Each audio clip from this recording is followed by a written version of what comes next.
Genesis 7. When everything was ready, the Lord said to Noah, "Go into the boat with all your family, for among all the people of the earth, I can see that you alone are righteous. Take with you 7 pairs, male and female, of each animal I have approved for eating and for sacrifice, and take 1 pair of each of the others. Also take 7 pairs of every kind of bird.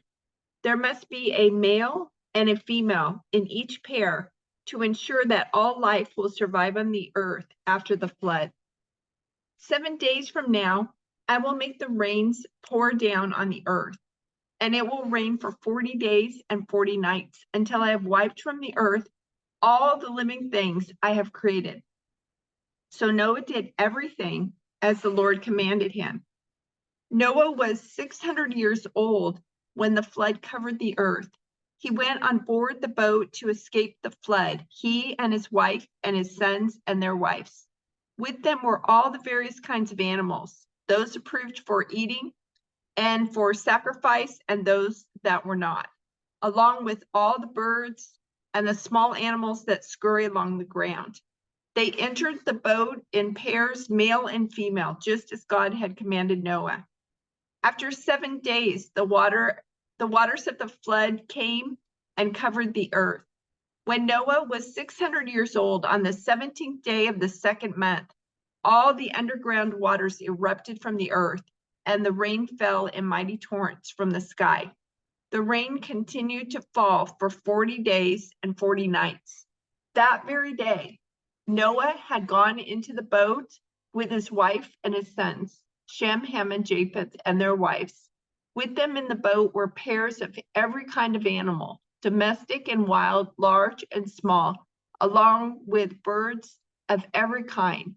2 by 2, they came into the boat, representing every living thing that breathes. A male and female of each kind entered, just as God had commanded Noah. Then the Lord closed the door behind them. For 40 days, the floodwaters grew deeper, covering the ground and lifting the boat high above the earth. As the waters rose higher and higher above the ground, the boat floated safely on the surface. Finally, the water covered even the highest mountains on the earth, rising more than 22 feet above the highest peaks. All the living things on earth died.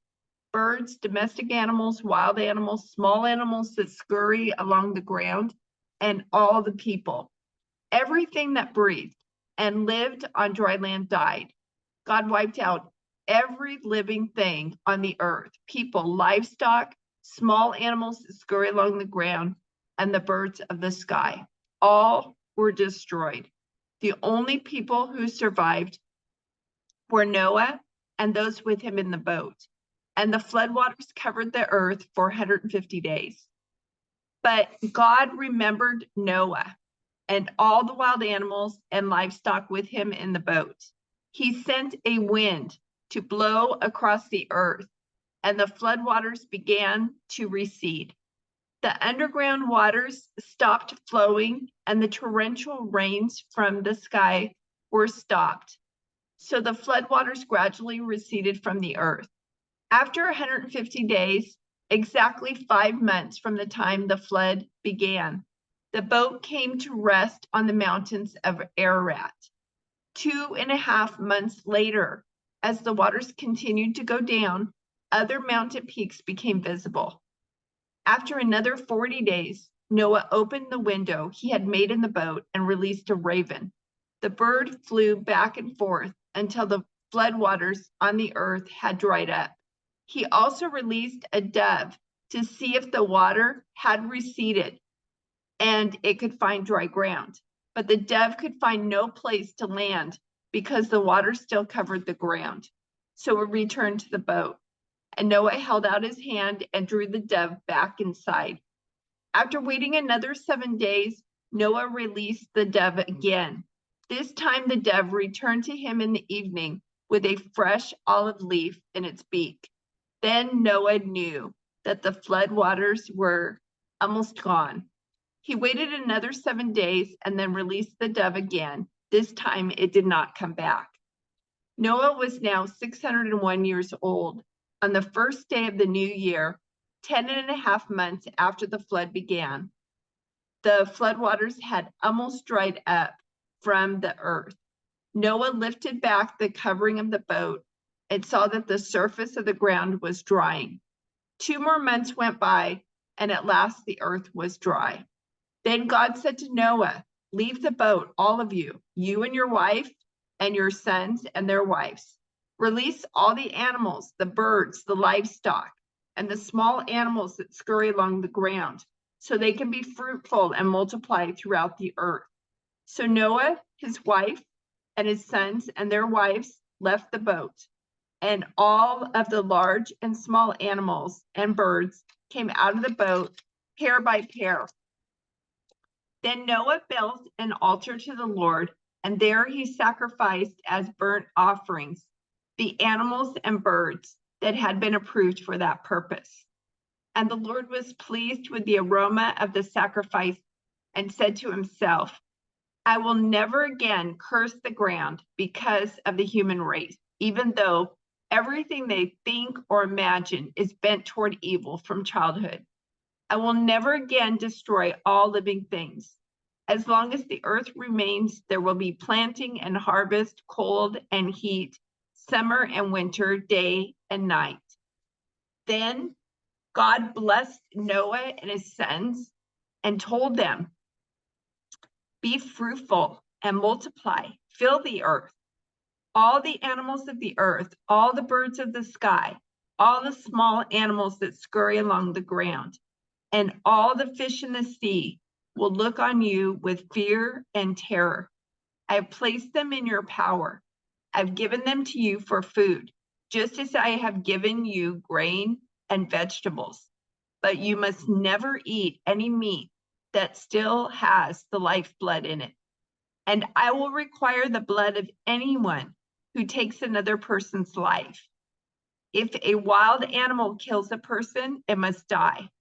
And anyone who murders a fellow human must die.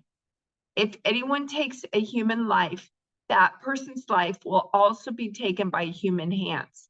For God made human beings in his own image. Now be fruitful and multiply and repopulate the earth." Then God told Noah and his sons, "I hereby confirm my covenant with you and your descendants, and with all the animals that were on the boat with you, the birds, the livestock, and all the wild animals, every living creature on earth. Yes, I am confirming my covenant with you. Never again will floodwaters kill all living creatures. Never again will a flood destroy the earth." Then God said, "I'm giving you a sign of my covenant with you and with all living creatures for all generations to come. I've placed my rainbow in the clouds. It is the sign of my covenant with you and with all the earth. When I send clouds over the earth, the rainbow will appear in the clouds, and I will remember my covenant with you and with all living creatures. Never again will the floodwaters destroy all life. When I see the rainbow in the clouds, I will remember the eternal covenant between God and every living creature on earth." Then God said to Noah, "Yes, this rainbow is the sign of the covenant I am confirming with all the creatures on earth." The sons of Noah who came out of the boat with their father were Shem, Ham, and Japheth. Ham is the father of Canaan. From these 3 sons of Noah came all the people who now populate the earth. After the flood, Noah began to cultivate the ground, and he planted a vineyard. One day he drank some wine he had made, and he became drunk and lay naked inside his tent. Ham, the father of Canaan, saw that his father was naked and went outside and told his brothers. Then Shem and Japheth took a robe, held it over their shoulders, and backed into the tent to cover their father. As they did this, they looked the other way so they would not see him naked. When Noah woke up from his stupor, he learned what Ham, his youngest son, had done. Then he cursed Canaan, the son of Ham. May Canaan be cursed. May he be the lowest of servants to his relatives. Then Noah said, may the Lord, the God of Shem, be blessed, and may Canaan be his servant. May God expand the territory of Japheth. May Japheth share the prosperity of Shem, and may Canaan be his servant. Noah lived another 350 years after the great flood. He lived 950 years, and then he died. This is the account of the families of Shem, Ham, and Japheth, the three sons of Noah. Many children were born to them after the great flood. The descendants of Japheth were Gomer, Magog, Madai, Javan, Tubal, Meshach, and Tiras. The descendants of Gomer were Ashkenaz, Riphath, and Togarmah. The descendants of Javan were Elisha, Tarshish, Kittim, and Rodanim. Their descendants became the seafaring peoples that spread out to the various lands, each identified by its own language, clan, and national identity. The descendants of Japheth were Gomer, Magog, Madai, Javan, Tubal, Meshach, and Tiras. The descendants of Gomer were Ashkenaz, Riphath, and Togarmah. The descendants of Javan were Elisha, Tarshish, Kittim, and Rodanim. The descendants of Ham were Cush, Mizraim, Put, and Canaan. The descendants of Cush were Sheba, Havilah, Sabta, Ramah, and Sabdeka. The descendants of Ramah were Sheba and Dedan. Cush was also the ancestor of Nimrod, who was the first heroic warrior on earth. Since he was the greatest hunter in the world, his name became proverbial. People would say, this man is like Nimrod, the greatest hunter in the world. He built his kingdom in the land of Babylonia, with the cities of Babylon, Erech, Akkad, and Calneh. From there, he expanded his territory to Assyria, building the cities of Nineveh, Rehoboth-ir, Calah, and Resen, the great city located between Nineveh and Calah. Mizraim was the ancestor of the Ludites, Anamites, Lehabites, Naphtuhites, Pathrusites, Cashulites, and Caphtorites, from whom the Philistines came. Canaan's oldest son was Sidon, the ancestor of the Sidonians. Canaan was also the ancestor of the Hittites, Jebusites, Amorites, Girgashites, Hivites, Archites, Sinites, Arvadites, Zemarites, and Hamathites. The Canaanite clan eventually spread out, and the territory of Canaan extended from Sidon in the north to Gur and Gaza in the south, and east as far as Sodom, Gomorrah, Admah, and Zeboim near Lasha. These were the descendants of Ham, identified by clan, language, territory, and national identity. The descendants of Ham were Cush, Mizraim, Put, and Canaan. The descendants of Cush were Sheba, Havilah, Sabta, Ramah, and Sabdeka. The descendants of Ramah were Sheba and Dedan. Cush was also the ancestor of Nimrod, who was the first heroic warrior on earth.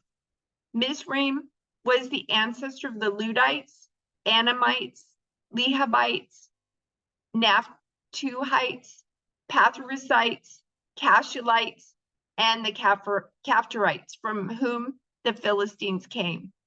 Canaan's oldest son was Sidon, the ancestor of the Sidonians.